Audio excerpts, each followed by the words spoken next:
AFC and Drake Maye, coming off an unbelievable second year, nearly won the MVP, led the league in completion percentage and passer rating.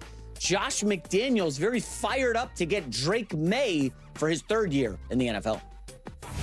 This offseason is different than last. Last offseason, we were just getting to know the language and learning how to operate within a system of offensive football, and this year we're trying to take that and then go to the next phase of that, the next level of that, in his case, which is obviously playing the position of quarterback. So he knows a hell of a lot more than he did last year at this time.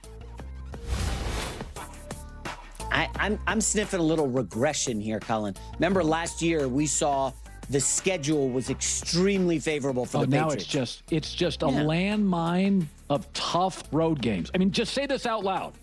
Just say this, the quarterbacks you face: at Sam Darnold, at Trevor Lawrence with a great offensive coach, at Josh Allen, at Caleb Williams, at Justin Herbert, at Patrick Mahomes. I mean, it's like just the quarterbacks and the quality of coaching they'll face in road games. At some point last year, weren't they favored in like 12? I don't remember the number, 11 or 12 games. They'll be an underdog in a third of their schedule. Well, the problem last year, or the good fortune last year, was that they faced a lot of backup quarterbacks or young quarterbacks. Yeah. Right? And Vrabel's a great defensive guy, right? He got his act. He knows defense. And so they just steamrolled the competition. Now you step up in class and it's like, holy cow. Yeah. And I know they added A.J. Brown and Romeo Doubs, right? Those are good receivers. So I get the big question, Colin. We're going to find out about that offensive line. Remember Campbell got destroyed in the Super Bowl? He got humiliated on the outside. He was a rookie. Is he going to start at left tackle?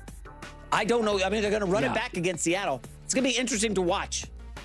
Because I just don't know about this team, man. All right, let's get into this. It's actually pretty amusing because I just mentioned the Patriots in my Cowboys video, since Colin brought them up. He was saying how everyone expects both teams to improve, yet somehow they'll end up worse.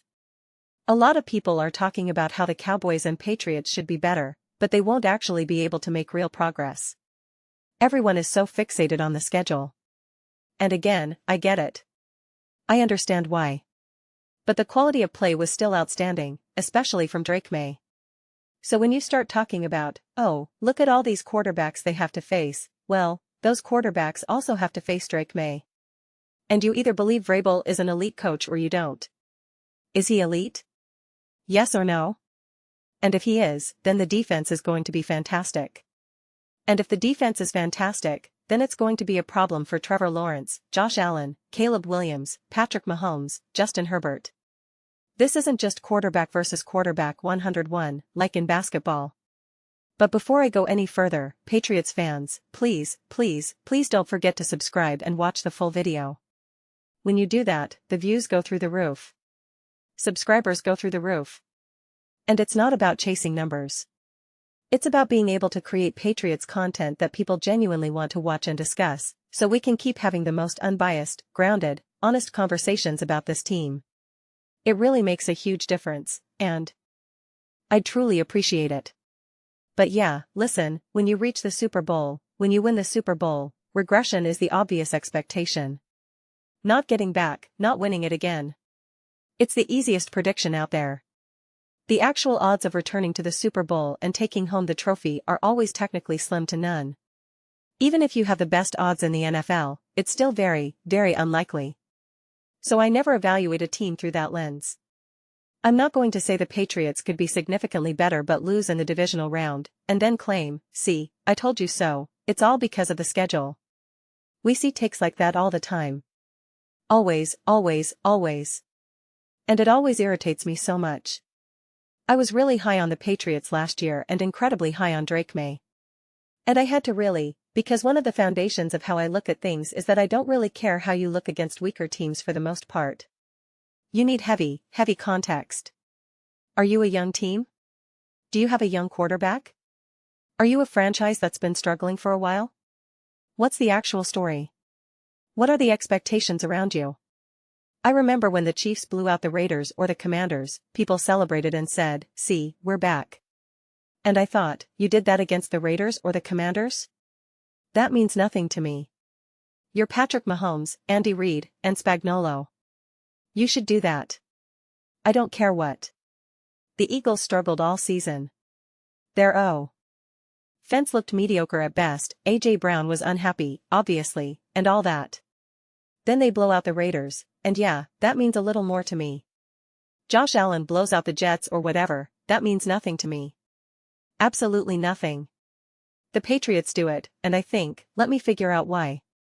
It's not like I can just say it automatically means something. It means something because of the young quarterback. Because I had already said Drake Maye has graduated from just beating bad teams where I'd say, that's amazing. But context still needs to be added, because I want to see the quality of play and the types of plays being made. And to me, even though it was against weaker opponents, the quality of play matters more, specifically with Drake Maye. So when people say, oh, look at the quarterbacks you're going up against, or you faced backup quarterbacks, sure, that helped the team's success, undeniable. But the quality of Drake Maye's play was still absolutely, positively through the roof.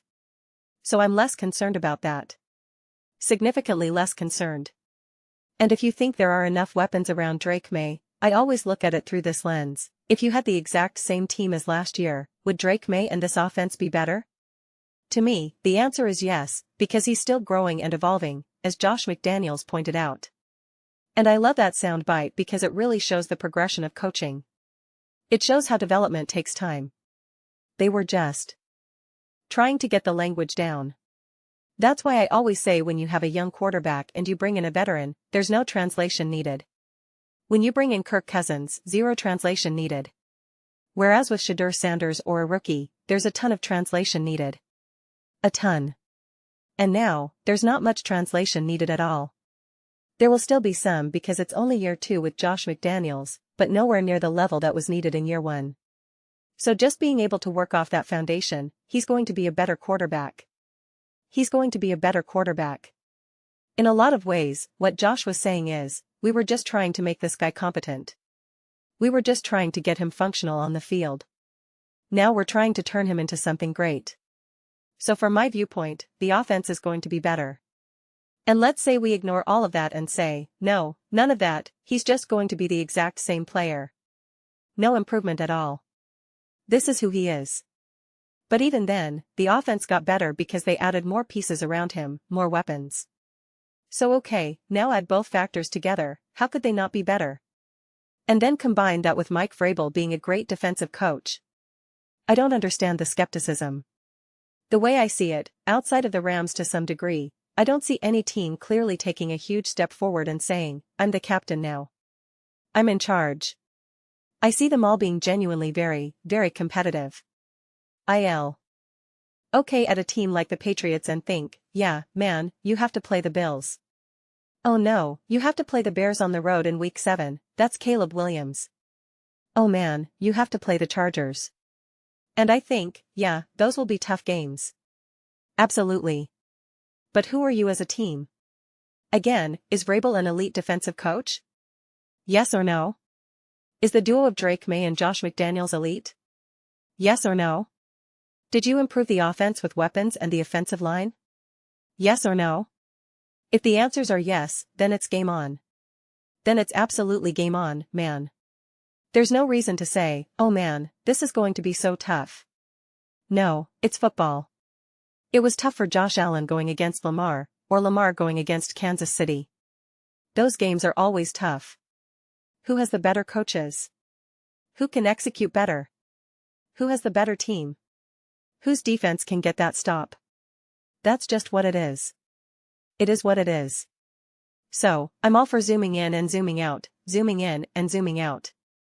But I just think we get it wrong so often, so regularly. And this constant obsession with easy schedule last year and all that, just let it go. Let it go. Yes, if they played a tougher schedule last year, would they have made the Super Bowl? There's a good chance maybe not, especially considering what we saw in the playoffs. A good chance. But also in the playoffs, we saw them still win games. We saw them still get through. We saw them reach the Super Bowl. That wasn't accidental.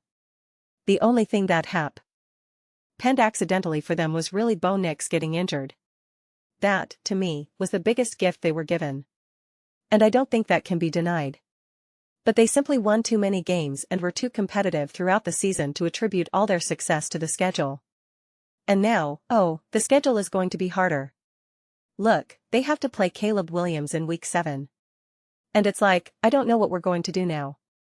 That's a bridge too far. Those are just my thoughts. I'd absolutely love to hear yours. What do you all think about the New England Patriots? How do you feel about the conversations surrounding this team throughout the offseason? Let me know your thoughts in the comments below. I read every single comment. Whether you agree with me or disagree, either way, let's get into some discussions. Let's get into some debates. But ultimately, let's just have some fun. Please do consider subscribing. We're building an amazing community here, and I'd absolutely love to see you be part of it. I want to build something we all genuinely feel connected to. Something we're really excited to be part of. I think we're well on our way. Please don't forget to give this video a thumbs up, it really helps with visibility and the algorithm. Thank you so much. See you next time.